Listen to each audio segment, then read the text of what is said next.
బీహార్, గుజరాత్ పెద్ద పెద్ద సభలు నడిచినాయి. సార్ దాంట్లో చాలా బిజీగా ఉన్నాడు మొత్తం దేశమంతా. కానీ పేపర్లో మీడియాలో మేసరాం సార్ వార్త రాయారు. ఎందుకంటే కండిషన్ అంటరానోడు, మూలవాసి ఉద్యమానికి నాయకుడు మేసరాం సార్కు 4 లైన్లు కేంద్ర మీడియాలో సెంట్రల్ మీడియాలో పేరిస్తే బ్రాహ్మణ రాజ్యం కూలిపోతుంది కాబట్టి మేసరాం సార్ వార్తలు ఒక 2 లైన్లు కూడా రాయడానికి సిద్ధంగా లేరు వాళ్ళు. ఇవాళ ఈవీఎంలు బంద్ చేయాల్సిందే, దాన్ని ఖండించాల్సిందే. అయితే చివరిగా రాజ్యం ఎట్లా వస్తుంది? సింపుల్. భారత రాజ్యాంగమే సమస్యకు పరిష్కారం చెప్పింది. ఇగో భారత రాజ్యాంగం ఏమంటుంది? ఎవరు జనాభా ఎంతనో వాళ్ళకంతా హక్కులు ఇవ్వాలి. పాపులోడు 3%, 3% రిజర్వేషన్ ఇచ్చాలి పాపులకు. ఇప్పుడు అగ్రవర్ణాలకు 60% ఉంది. EWS 10, general 50, 60. ఇప్పుడు ఎవరైనా ఎస్సీ ఎస్టీలు బీసీలు జనరల్ కాంపిటీషన్ లో పాస్ అయినా వాళ్ళకి బీసీ ఎస్సీ కోటాలో పెట్టేస్తున్నారు. జనరల్ కోటా ఇవ్వట్లేదు. అంటే జనరల్ కోటా 50% ఎవడు అనుభవిస్తున్నట్టు? ఓసీలే. ఈడబ్ల్యూఎస్ ఎంత? 10, 60%. తెలంగాణలో ఓసీల జనాభా ఎంత? 7%. అనుభవించేది ఎంత? 60%. మరి రాజ్యాంగం ఏమంటుంది? భారత రాజ్యాంగం ఏమంటుంది?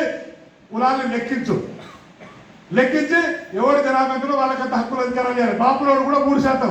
కానీ 80% bureaucracy, IAS IPS IPS group 80%. న్యాయ వ్యవస్థలో 99%. భారత రాజ్యాంగం ఏమంటుంది? జనాభా దామాషా ప్రకారం ప్రాతినిధ్యం ఏమంటుంది? 100% రిజర్వేషన్ అంటారు, దీన్ని రిప్రజెంటేషన్ అంటారు, ప్రాతినిధ్యం అంటారు. బాపులకు కూడా 3% ఇచ్చేయాలి. కులాల వారీగా లెక్కించాలి. ఇప్పుడు ఇలా నిన్న సుప్రీంకోర్టు పెద్ద లొల్లి, లంబడోళ్లకు ఎస్టీ 50 నుంచి తీసేయాలని ఆదివాసులు కాంగ్రెస్ ఎమ్మెల్యే సుప్రీంకోర్టులో. ఇప్పుడు 30 ఏళ్ళు కొట్టలు పెడతారు. అరే పార్లమెంట్లో ఏబిసిడి చట్టం చేయొచ్చు కదా మీ బాబురోళ్ళు. మాలమాది కూడా ఏబిసిడి చేసిరు.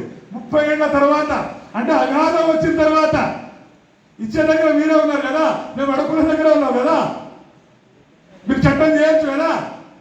కొట్టుకొని తిట్టుకొని శత్రువులాగా మారిపోవాలి. అంటే బ్రాహ్మణుల మీద యుద్ధం చేయడానికి ఆలోచన కూడా రావద్దు. మాదిగలకు మాలల మీదనే రావాలి, లబడలకు గోడుల మీదనే రావాలి. మన కింది కులాల ఐక్యం కావద్దు. కులాల మధ్య గొడవ, బీసీల మధ్య గొడవ. నేను మొన్న ముదిరాజు ఇచ్చిండు బేస్తావాడు. మా చెరువులంతా ముదిరాజు దొబ్బేస్తున్నది. ఎంబీసీ వర్సెస్ బీసీ, మన మధ్యలో పంచాయతీ. ఇది కులాల మధ్య పంచాయతీ పెడతా ఉన్నారు బ్రాహ్మణులు. వెనుక సూత్రధారి బ్రాహ్మణులు మాత్రమే ఆలోచించాలి. ఇక బ్రాహ్మణుడు ఏడబడి ఒక మాట చెప్పి పనిచేస్తా. ఇదో బ్రాహ్మణుడు ఢిల్లీలో ఉంటాడు. ఎట్లా వస్తాడు? చేతి గుర్తు రూపంలో వస్తాడు. మీ ఇంటికి జేబులో కాంగ్రెస్ పార్టీ చేయగుర్తుంది. ఎస్సీ లేదా, బీసీ లేదా, ముస్లిం లేదా, క్రిస్టియన్ లేదా, దాని వ్యవస్థాపకులు ఎవరు? చేయగుర్తికి బ్రాహ్మణులు. ఎన్నికలప్పుడు నీ ఇంట్లో జేబులో ఉంటాడు, నీ ఇంటి మీద జెండా రూపంలో ఉంటాడు బాబురాడు. బీజేపీ కమలం పువ్వు గుర్తు రూపంలో నీ ఇంట్లో ఉంటాడు. నువ్వు కమలం పువ్వుకు చేతి గుర్తుకు ఓటేస్తే ఎవరికి వేస్తున్నట్టు? లే అంబేద్కర్ పూలకి వేస్తున్నట్ట? బాబురాడుకు ఓటేస్తున్నట్టే. బాపులోడు లేడు, మా ఊళ్ళో మా తడల బాపులోడు లేడు. ఊరు నాయన ఎంత తిక్క జనం. అరే నాయన చేతి గుర్తులు జేబులో ఉందంటే, నీ ఇంటి మీద కాంగ్రెస్ జెండా ఉందంటే, బీజేపీ జెండా ఉందంటే, బాపులోడిని నెత్తిన పెట్టుకున్నట్టే. వాడే దానికి ఓనర్స్. కాబట్టి ఇప్పుడు బ్రాహ్మణ రాజ్యాన్ని కూలగొట్టి మూలవంశంలో రాజ్యం రావాలి. చివరికి ఒక్క ఎజెండా ఉంది. ఇదో అసైన్ ల్యాండ్, లావణి భూములు, సీలింగ్ భూములు, పోడు భూములు ఉన్నాయి కదా, 24 లక్షల ఎకరాల భూమి ఎస్సీ ఎస్టీ బీసీ దొరుకుతున్నారు. పాస్బుక్లు ఇచ్చారు.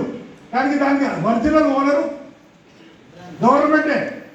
ఎప్పుడైనా గుంజుకుంటుంది. గతంలో కేసీఆర్ కాంగ్రెస్ మేము పక్కా పట్టాయిస్తాం, పిఓటి యాక్ట్ ను సవరిస్తాము, పక్కా పట్టాయిస్తామన్నారు. కానీ సవరించలేదు. ఎందుకు సవరించలేదు?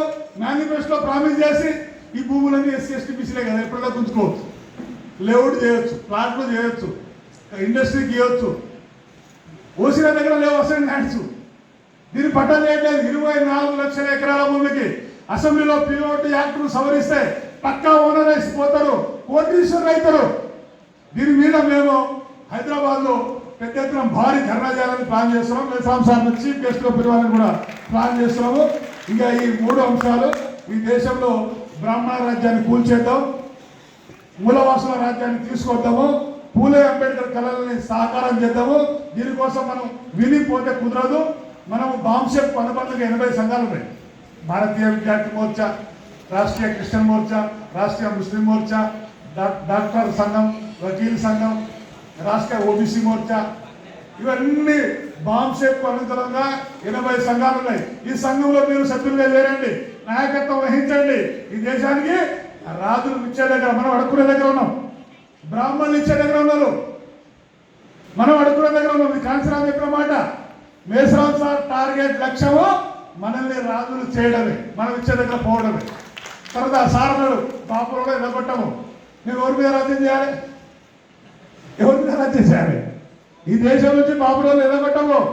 సార్ అన్నాడు పొద్దున బాపులో ఇట్లా పెట్టి వాళ్ళ మీద మేము రాజ్యం చేయాలి కదా, వాళ్ళు పాలితులు, మేము పాలకులం కావాలి, అనుభవించాలన్నాడు మేసరావు సార్.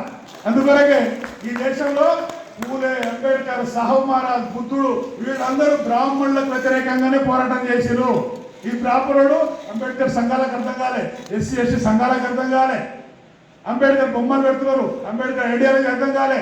ఆడు హెగ్డేవార్ గోల్వాల్కర్ బొమ్మ పెట్టాడు, ఫోటో పెట్టాడు, వాడు రాజ్యం వచ్చేసింది. బాబులలో ఫోటో పెట్టాడు, రాజ్యం వచ్చేసింది. మనం ఫోటో పెడుతున్నాము, పూజిస్తున్నాం, దేవుడు చేసేస్తున్నాం. ఇది ప్రతి కులంలో బాబాసాహెబ్ అంబేద్కర్, పూలే, సాహు మహారాజ్ ఆలోచన పోవాలి. బాంశం చాలా బలమైన శక్తి.